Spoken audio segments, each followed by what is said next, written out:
How's everybody doing? My name is Anthony Brian Logan, and today we got to talk about some headlines that are floating around all over the internets, all over Twitter, all over the social media sphere, saying that Trump touts low black voter turnout in 2016. All right. Now, there's some leaked audio. I don't have the audio, but people say that there is leaked audio from a 2016 meeting, and they're reporting on that.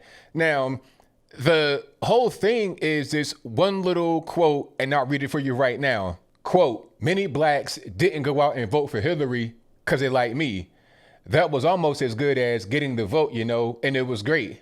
So that's the quote right there. That is all that I have read so far. If you've read more, let me know in the comments. If you've heard the tape, which you probably have not heard the tape because it's not out yet, but if you've heard it, let me know what the tape says that I did not say as it relates to the headlines in the description box below. Here's like 45 minutes long, but those that have been summarizing it are saying the exact same thing. That's all that they have. And from that, they're generating all kind of headlines that basically say Trump enjoys low black voter turnout. And I think what they want to do is link that to this whole post office kerfuffle, saying, oh, well, he wants to defund the post office. He doesn't want to have, mail-in voting. He wants to make it harder for black folks to go out there and vote because he likes low black voter turnout. But that's not what's happening. What he's saying is a reality. Black folks are kind of conflicted. Those that voted for Barack Obama twice, they didn't like Hillary Clinton, and they liked him more than Hillary Clinton. Maybe they were kind of scared to vote for him. Maybe they just weren't really sure. So they just stayed home. And I say it all the time. I'm on my social media. I'm on my Facebook pages debating with people all the time. And I'm pointing out how Hillary Clinton and Joe Biden are bad candidates, how the left is a bad party altogether. And I say, look at the whole thing about 94 crime bill, super predators, racial jungle. If you don't vote for me, you ain't black. I'll point out all that. Then they say, yeah, but Trump's bad too. Two wings of the same bird. Typical stuff, right? So they just stay home and don't vote at all. I'm like, okay, to me, if you don't vote for Joe Biden, it's the equivalent of voting for Donald Trump, because that's one less vote to the other guy that can actually succeed. If you vote for some, loser like Joe Jorgensen or whatever her name is, the BLM supporter in the Libertarian Party, if you vote for a person like that or write your own name in, that's basically throwing your vote away, really. I mean, you might want to support a third party and you might do it for your own reasons, but we got to be real. If you don't vote for Donald Trump or Joe Biden right now in 2020, nobody else is actually going to win. Nobody else has a chance. So you're throwing your vote away. Vote Joe or vote Trump. And if you don't vote Joe, it's the same as voting for Trump, in my humble opinion. I say that all the time. And there's also a person that says much more than what I say and much more than what Trump says, and that's Michelle Obama. I did a whole video about this about 3 months ago or so, back in May, and I'll link to that in the description box below so you can read it for yourself and see my video. She has a whole documentary and a book. I think it's called Becoming Michelle Obama or whatever it is. I'm not sure what the book is. I don't really read it, but again, I have it in the box. And she was talking about how upset she was that black and also female voters for not coming out in droves and voting for Hillary Clinton back in 2016. She said that it was worse for black folks to stay home and not vote for Hillary than it was to go out there and vote for Trump. Okay, so Michelle Obama, the princess, the queen of the black community, she said that about y'all. That she was disgusted. It was a slap in the face that you didn't go out there and vote for Hillary Clinton. The same person now that called you back in 94 a super predator, the same person that went to Haiti with her brother Tony Rodham and stole a bunch of money from the gold mine. Okay, the same person that is linked to Slick Willie, and he had the crime bill in 94. I mean, all kind of things that the Clintons have done that are on paper and alleged. And not to mention the whole Epstein thing with Slick Willie. I mean, there are so many flaws in the Clintons. It doesn't even really matter to Michelle Obama. She says, you got to go out there and vote for him. If you don't, it's a slap in the face. So why are the media not really covering that? Why is that not really a big deal? When that whole thing broke, it was only black media on YouTube really that were even covering it at all. I think Fox News probably covered it, but it was really us covering it. When I say black media, I don't just mean black conservatives. I'm talking about people that are just black, left, right, center, far leftists. Nobody appreciated that whole thing. Okay. We don't like being disrespected. We don't like being talked down to. And at a certain point, the more you keep doing that, Michelle Obama, Hillary Clinton, Joe Biden, talking about you ain't black and you a crackhead, you smoke crack. The more you keep doing that, the more you're just pushing us away. You keep pushing us and pushing us and pushing us. The more you keep putting out these fake articles, these fake headlines, you're pushing us away. So the mainstream media think they're doing a good job. They think that if they put these headlines out talking about Trump is touting low black voter turnout, then that will translate into them being able to use it as far as this whole post office thing and voter suppression and how Trump does not like black voters and he doesn't want black voters to come out and vote at all. They're trying to play it that way. But what's going to end up happening is that we're going to see what the game is.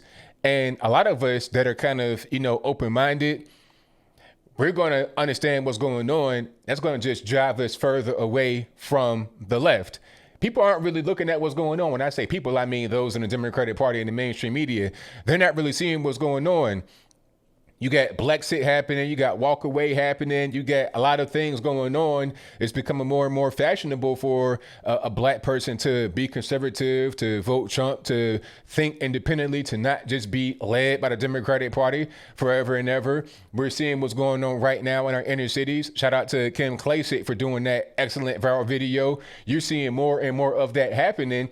So it doesn't make sense for them to go down this road and then try to attack us this way and then try to use us in this way. The mainstream media, as I close here, the mainstream media are doing the exact same thing as Black Lives, LIES Matter.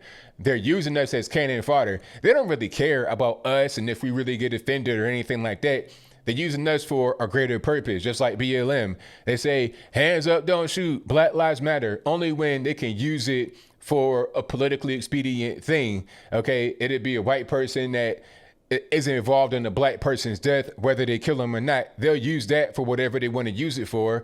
But then when it comes to just general black on black violence, black on black crime, they totally ignore it. And if you want to bring it up, then you get attacked by a white liberal person, head full of blue hair, crazy buck eyes, slobbing on drugs, the whole 9 yards. They'll attack you for wanting to actually address issues in the black community, because it's not even about you if you're black or anything else. It's about whatever they want to get across. Same thing with the media. They don't really care that Trump said what he said and having it be some kind of thing that's offensive to black folks. They just want to use that for a political narrative. They want to push universal mail-in voting. That's just my humble opinion, but I think I'll leave that right there for now. And what say you? Do you think that Trump meant anything cruel or negative or whatnot by what he said about black voters? If that's your viewpoint, let me know why in the comments below.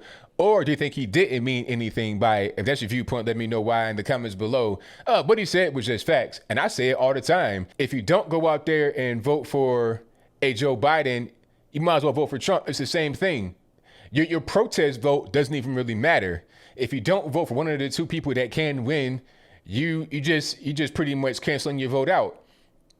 So rather than being in a place where you have X amount of votes for Biden, that's more than Trump, you're just going to reduce the Biden votes. That's all that really matters. How many Trump votes do you have? How many Biden votes do you have? From city to city, state to state is all that really matters. And then you're talking about down ballot voting as well. That can affect you locally. Go out there and vote the right way. And understand this. The Democratic Party, what they really want to do here is to shield that black vote. They want to put a big, force field on it so it doesn't escape. They'll say that the force field is so you don't get attacked while you're, trying to vote. You don't want to go to the poll and get attacked. That's what they'll say. But what they really want is it to be a prison so you can't escape. When you try to go to the edge, it's like, back up off the gun line. Back up off the gun line. That's pretty much what it is. If you're seeing the movie Life, that's what's going on. They don't want you to reach the outer perimeter because they're going to just usher you back in. They're going to shame you back in. They're going to attack you back in. They're going to intimidate you back in with BLM and Antifa and whatnot. That's generally what's happening. They got programming on TV that kind of conditions you to be in. If you're watching the mainstream media, MS-13 DNC or MSNBS or NPC, whatever you're watching, They all have the programming that keeps you right on the same page, right on a Democratic plantation. Now you got to ask yourself, it doesn't really matter if you're black, white, Puerto Rican, Candy Stripe. You got to ask yourself, do I want to be here voting for the Democratic Party? Do I want to be here voting for these corrupt, evil people? Okay. I'm taking it from me. Just do your research. Look at Epstein, look at Ed Buck, look at Slick Willie, look at Hillary Clinton. Just look at the Democratic Party and see what's going on. Look at what they do. Look at their policies: abortion, Antifa, BLM, defunding the police. They don't really care if you have inner cities that just go up in flames because there's no more police or there's less police, and you have Antifa, BLM running amok. They don't care if the murder rate just jumps up 100% like it did in Portland, Oregon. They don't care about that. As long as they're able to get their political motives out there, as long as they're able to get their political goals met, that is the ultimate goal. And they'll use black folks to do it. They'll use white folks to do it. They'll use tragedy. They'll use a famine, a pandemic, money crisis, whatever they can. And I think we're starting to really get an understanding of that as we continue on throughout this entire year 2020. But whatever your thoughts are, please let me know in the comments below. And that's all I got to say for this video. If you like what you heard, please comment, rate, share, and subscribe. Peace.